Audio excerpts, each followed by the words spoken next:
After discussing the wave theory, that which was able to explain the phenomena like interference and diffraction, and the particle nature, that is Planck's quantum theory, which could explain the phenomena like black body radiations and photoelectric effect. Now we come to a conclusion. So from the study of wave-like characters of light, the scientists came to the conclusion that light and other electromagnetic radiations have dual nature. So what is the dual nature? कौन सा है वो dual nature? Wave nature और particle nature. तो सारी theory पढ़ने के बाद, वेव थ्योरी पढ़ी हमने, उसके बाद हमने प्लैंक्स क्वांटम थ्योरी पढ़ी है. तो वो दोनों थ्योरी पढ़ने के बाद साइंटिस्ट ने इन दोनों थ्योरीज के बाद एक कंक्लूजन निकाला कि जो लाइट है और लाइट जैसी दूसरी इलेक्ट्रोमैग्नेटिक रेडिएशंस है, उन सभी का ड्यूअल नेचर है. मींस वो दो तरीके से बिहेव करती है, वेव नेचर और particle nature. So that's why we say that ये जो फिनोमेना है इंटरफेरेंस और डिफ्रैक्शन, इनको एक्सप्लेन करने के लिए हमें मानना पड़ेगा कि लाइट जो है उसका वेव नेचर है. और अगर हम ब्लैक बॉडी रेडिएशन और फोटो इलेक्ट्रिक इफेक्ट की बात करें तो इनको एक्सप्लेन करने के लिए हमें पार्टिकल नेचर की तरफ जाना पड़ेगा. पर ये जो चारों कैरेक्टरिस्टिक्स है, interference, diffraction, black body radiation और फोटो इलेक्ट्रिक इफेक्ट, ये कोई अलग अलग चीजें नहीं दे रही हैं. ये चारों के चारों जो फिनोमिना है वो लाइट शो कर रही है, लेकिन एक्सप्लेनेशन अलग अलग बेसिस पे है. तो हमें इस चीज से कंक्लूजन ये मिलता है, the light has dual nature, और साइंटिस्ट ने भी ये बात मानी है. So the dual nature of radiation forms the basis of the modern picture of the atomic model. So this dual nature, wave nature and particle nature, this is forming the basis of the modern picture of atomic model. After discussing about the photoelectric effect, black body radiation and the dual nature of radiations, अब हम करेंगे numericals which are based on this. So first numerical is here. In a photoelectric effect experiment, irradiation of a metal with the light of frequency this yields electrons with maximum kinetic energy this. Calculate the threshold frequency for the metal. बिल्कुल direct question है अगर आपको formula पता है. सो यहाँ पे बताया गया है कि फोटो इलेक्ट्रिक इफेक्ट एक्सपेरिमेंट था. उसमें क्या किया गया था, एक मेटल पे लाइट को इंसिडेंट कराया गया और जो लाइट इंसिडेंट कराई थी उसकी फ्रीक्वेंसी थी 5.2 into 10⁻14 second inverse. So this is the frequency of light used. Now electrons were ejected. So electrons eject हुए, तो electrons की eject होने के बाद जो electrons को काइनेटिक एनर्जी मिली, तो वो काइनेटिक एनर्जी ये है. हमें कैलकुलेट करनी है कि उस मेटल की थ्रेशोल्ड फ्रीक्वेंसी क्या थी, उस मेटल की जिसपे वो लाइट इस फ्रीक्वेंसी की इंसिडेंट कराई थी और इलेक्ट्रॉन्स ये रिलीज हुए थे, तो उस मेटल की हमें थ्रेशोल्ड फ्रीक्वेंसी मतलब न्यू नॉट निकालना है. तो सबसे पहले हम लिस्ट आउट कर लेते हैं क्या क्या चीजें हमें गिवन है. फ्रीक्वेंसी ऑफ लाइट ये लिखी हुई है, ये देखिए. काइनेटिक एनर्जी वो उधर गिवन है, ये हमने यहाँ लिखी है. प्लैंक्स कांस्टेंट हमें याद होनी चाहिए इसकी वैल्यू, तो जरूरी नहीं है आपको क्वेश्चन में गिवन हो, ये याद होनी चाहिए. Small h, Planck's constant has the value 6.626 into 10⁻⁻34 joules second. हमें क्या कैलकुलेट करना है, थ्रेशोल्ड फ्रीक्वेंसी. तो जब हमने फोटो इलेक्ट्रिक इफेक्ट पढ़ा था तो हमने उसमें ये वाला फॉर्मूला पढ़ा था, जहां पर ये है फ्रीक्वेंसी ऑफ लाइट यूज्ड, ये है फ्रीक्वेंसी सॉरी ये है energy h new, energy of light used, ये है थ्रेशोल्ड एनर्जी मतलब work function of the metal, and this is the kinetic energy which is the extra energy that is used by the electron to come in motion. तो इस फॉर्मूले को हमने rearrange किया. हमें निकालना क्या था यहाँ पर, हमें यहाँ पर निकालनी है ये वैल्यू. तो इस वैल्यू को निकालने के लिए मैंने यहाँ पे रीअरेंज करके लिख दिया है फॉर्मूला, इस फॉर्म में निकाल के रख दिया है. यहाँ पे आप देख सकते हो मैंने किस तरह से रीअरेंज किया है. तो न्यू नॉट का फॉर्मूला बन गया new minus kinetic energy divided by the Planck's constant. तो यहाँ इस फॉर्मूले में मैंने वैल्यूज पुट की और ये हमारा आंसर आ गया. So in this way you can do the numerical.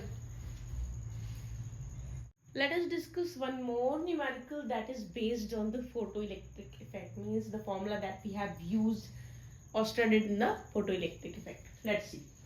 Light of wavelength 5000 angstrom falls on a surface of metal with wave function 1.9 electron volt eV. Find A the energy of photons and B kinetic energy of electrons. So यहाँ पे हमने जो light use की है उसकी wavelength क्या है 5000 Armstrong. ये एक मेटल के सरफेस पे फॉल करती है ये लाइट इस वेवलेंथ की, और जो मेटल आप यूज कर रहे हो उसका वेव फंक्शन है 1.9 इलेक्ट्रॉन वोल्ट. वेव फंक्शन मतलब थ्रेशोल्ड एनर्जी जो है उस मेटल की वो ये है, मतलब इतनी एनर्जी चाहिए उस सरफेस से उस मेटल के सरफेस से इलेक्ट्रॉन को इजेक्ट करने के लिए. हमें क्या पता करना है, एनर्जी फोटॉन्स की. जो भी आप लाइट यूज कर रहे हो उसकी फोटॉन्स की एनर्जी आपको कैलकुलेट करनी है. दूसरी चीज आपको कैलकुलेट करनी है उन्हीं इलेक्ट्रॉन्स की काइनेटिक एनर्जी जो उस मेटल के सरफेस से इजेक्ट हो रही है. तो सबसे पहले हम लिस्ट कर लेते हैं उन चीजों को जो हमें गिवन है. सबसे पहले हमें गिवन है वेवलेंथ, ये ले देखो angstrom, but we have to convert this unit angstrom into metre because the SI unit for wavelength is meter. So to convert Armstrong to meter, we have to multiply the Armstrong into 10 raised to the power minus 10. Means 1 Armstrong is equal to 10 raised to the power minus 10 meter. ये चीज मैं आपको पहले भी बता चुकी हूँ. So it comes out to be this 5 into 10 raised to the power minus 7 meter. Now second thing that is given is wave function. Means h nu, the value of h nu is given, that is 1.9 electron volt. So here electron volt unit we will not use, we are going to use the unit joules. So first thing we have to convert this electron volt into joules, and how we will convert, here I have written 1 electron volt is equal to 1.6 into 10 raised to the power minus 19 joules. So what we have to do, we have to multiply 1.9 electron volt with this. So this comes out to be 1.9 into 1.6 into 10 raised to the power minus 19 joules. So in this way we are going to convert the wave function which is given in electron volt to joules. Now I have listed out the things which is given. Now we are going to calculate, now we are going to find out the first thing, energy of photons. Energy of photons E is equal to h nu. We already know the formula, and nu is what? C by lambda. C is the velocity and lambda is the wavelength. So C की value हमें already पता है, that is 3 into 10 raised to the power 8. So E is equal to h nu, Planck's constant की हमें value पता है, C की हमें वैल्यू पता है, और lambda wavelength की वैल्यू वो रखी है. तो ये Planck's constant, ये आपकी C की value, and this is the value of this wavelength, and it comes out to be this. So in this way you will calculate the energy of photons. Now the second thing that we have to calculate is kinetic energy. So here is the formula. So here in this formula, kinetic energy can be calculated in this way. Means you have to subtract the energy of photons of light minus energy of, or we can say energy of या wave function of metal surface. तो ये energy है जो आप light use कर रहे हो उसकी, ये एनर्जी है मेटल से सरफेस की जो उसको चाहिए इलेक्ट्रॉन्स को इजेक्ट करने के लिए. तो इन दोनों का जो डिफरेंस होगा वो होगी काइनेटिक एनर्जी, जो कि इलेक्ट्रॉन्स यूटिलाइज करेंगे वहां से भागने के लिए, मींस मोशन में आने के लिए. So put the values and gate the answer. H new की वैल्यू यहाँ आपने कैलकुलेट की है, देखो एनर्जी ऑफ फोटॉन्स, ये एनर्जी ऑफ फोटोन की वैल्यू यहाँ पुट करनी थी, करती है. एच न्यू नॉट कहाँ है, यहाँ, ये आपने निकाली थी, वो हमने यहाँ पे पुट कर दी, and you get the answer by subtracting these two. अब हम एक और क्वेश्चन करेंगे जो अंडरस्टैंडिंग बेस्ड क्वेश्चन है. आपको थोड़ा सा इसमें अंडरस्टैंड करना पड़ेगा कि क्वेश्चन क्या पूछा है और कैसे आपको जवाब देना है. So let us see. Let a light of wavelength lambda and intensity I strike a metal surface to emit x electrons per second. Average kinetic energy of each electron is y unit. What will happen to x and y when lambda is half or intensity I is doubled? Question समझते हैं पहले तो. एक light है जिसकी wavelength lambda है और उसकी इंटेंसिटी आई है, वो एक मेटल के सरफेस पे स्ट्राइक करती है लाइट, और जैसे ही वो मेटल के सरफेस पे स्ट्राइक करती है तो एक्स इलेक्ट्रॉन्स, एक सेकेंड में एक्स इलेक्ट्रॉन्स उसमें से रिलीज होते हैं। तो जो काइनेटिक एनर्जी है, एवरेज काइनेटिक एनर्जी जो है एक इलेक्ट्रॉन की एवरेज काइनेटिक एनर्जी की वैल्यू दे रखी है आपको y यूनिट्स, एक इलेक्ट्रॉन की है, ये याद रखना।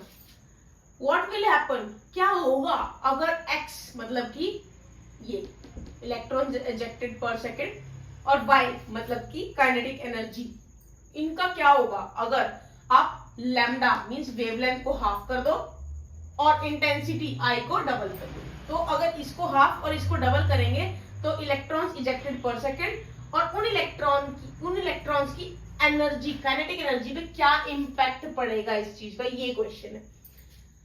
तो करते हैं स्टार्ट।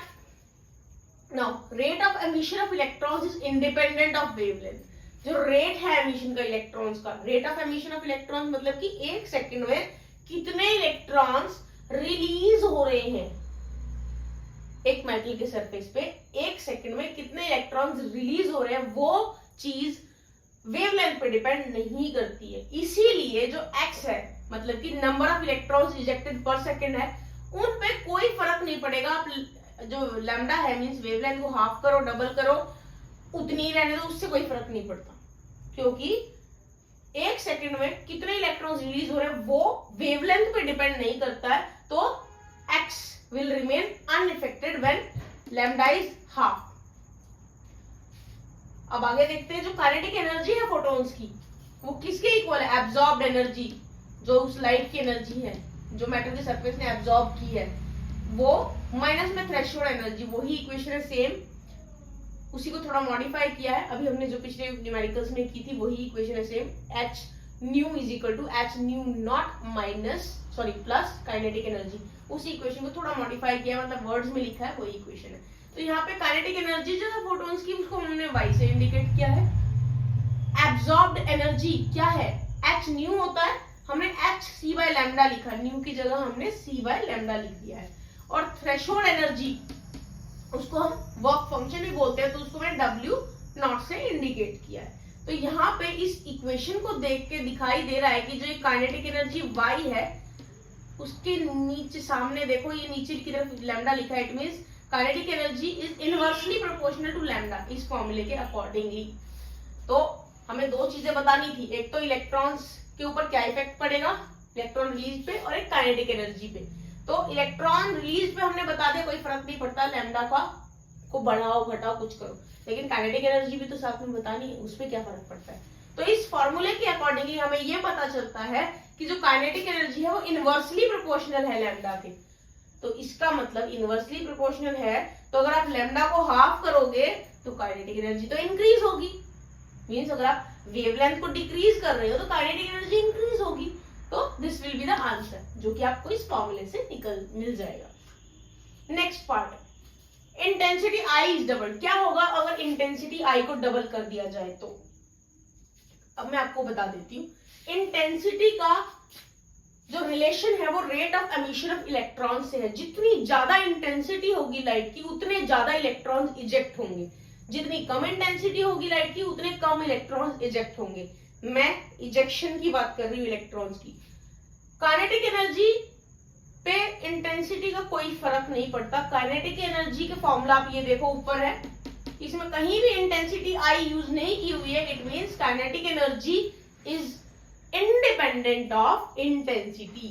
तो इंटेंसिटी आप बढ़ाओगे तो rate of emission of electrons double हो जाएगा। अगर आपने इंटेंसिटी को डबल किया तो rate of emission of electrons भी डबल हो जाएगा, क्योंकि intensity is directly proportional to the rate of emission of electrons, but intensity has no effect on kinetic energy, therefore kinetic energy will be unaffected. So इस तरह के question भी exam में आ सकते हैं which depends on your understanding.